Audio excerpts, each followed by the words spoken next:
স্বামীর জান্নাতে স্বামী যাবে, স্ত্রীর জান্নাতে স্ত্রী যাবে, কিন্তু 500 বছর পরে তাদের মধ্যে যখন মিল হয়ে যাবে কেমনে হবে? রাসূলে কথাও বলেছেন, জান্নাতীরা যখন জান্নাতে যাবে, একটা নারী জান্নাতে গেছে, 500 বছর পার হয়ে গেল, কিন্তু নারী জান্নাতে সুখী না, জান্নাতে বসে বসে কান্না করতেছে। ফেরেশতারা জিজ্ঞেস করবে, আল্লাহর বান্দি, জান্নাতে কি কোনো অসুবিধা আছে নাকি? এখানে তুমি কান্না করো কেন? ডেকে বলেন, না কোনো অসুবিধা নাই, তবে আমি দুনিয়াতে যে স্বামীর সাথে ঘর সংসার করেছি, আমি আমার বাবার বাড়িতে ছিলাম 12, 14, 15 বছর, বাকি জীবন আমি আমার যে স্বামীর সাথে কাটাইছি, আমার স্বামী তো আমাকে দ্বীনের পথে চলতে সহযোগিতা করেছে। আমি কোরআন পড়তে জানতাম না, আমার স্বামী আমাকে কোরআন পড়া শিখাইছে। আমি যখন তালিমে যেতাম, আমার স্বামী নিজের গোসল, নিজের খাবার নিজে বেড়ে খেত, আমাকে ডিস্টার্ব করতো না। আমার স্বামী আমাকে নামাজের সময় বলতো, স্ত্রী রে কাজ রাখো, নামাজ পড়ো। আমার স্বামী এত তাকিদ দিয়ে আমাকে জান্নাতি আমল করাইছে, আর যে জান্নাতের মধ্যে আমার ওই স্বামী নাই রে, ও জান্নাত আমার ভালো লাগে না। আল্লাহ পাক ডেকে বলবে, ফেরেশতারা দেখো তো এই বান্দির স্বামী কোথায়? রাসূল বলেন, স্বামীকে খুঁজতে খুঁজতে দেখা যাবে একটা জান্নাতের মধ্যে একটা বুড়া মানুষ বসে বসে কান্না করতেছে। জিজ্ঞেস করা হবে, বাবাজি কাঁদো কেন? জান্নাতে কি কেউ কান্না করে নাকি? তোমার কি অসুবিধা জান্নাতে? ডেকে বলবে, ফেরেশতারা রে, জান্নাতে আমার কোনো অসুবিধা নাই, তবে দুনিয়াতে আমি যে স্ত্রীর সাথে জীবন কাটাইছি, যখন এলাকায় মাহফিল হতো, আমার স্ত্রী বিছানায় আমাকে শুইতে দিত না, আমাকে বলতো যাও মাহফিলে যায় বসে থাকো। আমি যখন নামাজের সময় গাফিলাতি করতাম, আমার স্ত্রী আমাকে ধাক্কায় বের করে দিত, যাও নামাজে যাও। শীতের দিনে আমার স্ত্রী আগে উঠে আমাকে ওযুর পানি গরম করে দিত, ওই পানি দিয়া ওযু করে আমি মসজিদে যেতাম নামাজ পড়ার জন্য।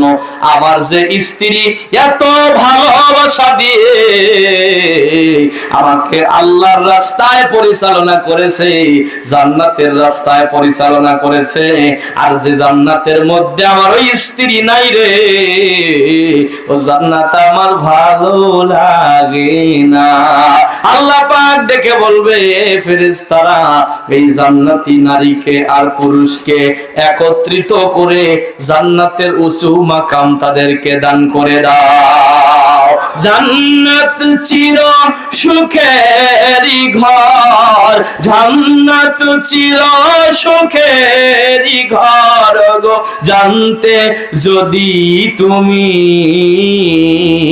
মায়া ঘেরা রঙিন পৃথিবী, নয়তো সুখের খনি। মায়া ঘেরা রঙিন পৃথিবী, নয়তো সুখের খনি।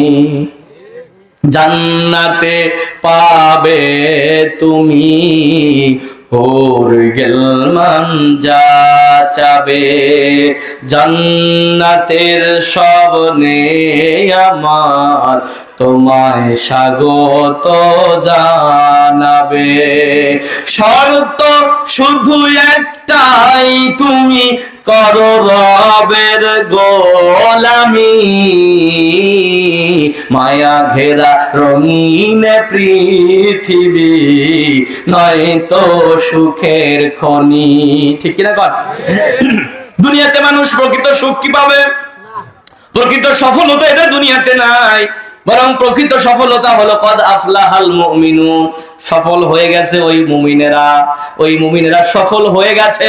এখানে তাফসীরের ভিতরে এসেছে মানুষ দুনিয়াতে প্রকৃত সফলতা অর্জন করতে পারবে না। প্রকৃত সফলতা হলো জান্নাতে, যেখানে দুঃখ বলতে কোনো জিনিস নাই, অভিযোগ আর চাহিদা বলতে কোনো জিনিস নাই। যে জীবনে অভিযোগ আছে, চাহিদা আছে, দুঃখ আছে, কষ্ট আছে, সুখ আছে, ওই জীবনটা প্রকৃত জীবন নয়, বরং জান্নাতের জীবন এমন এক জীবন যে জীবনে কোনো চাহিদাও নাই, অভিযোগ অনুযোগও নাই, দুঃখ নাই, যে জীবনের শুরু হবে কোনো শেষ হবে না।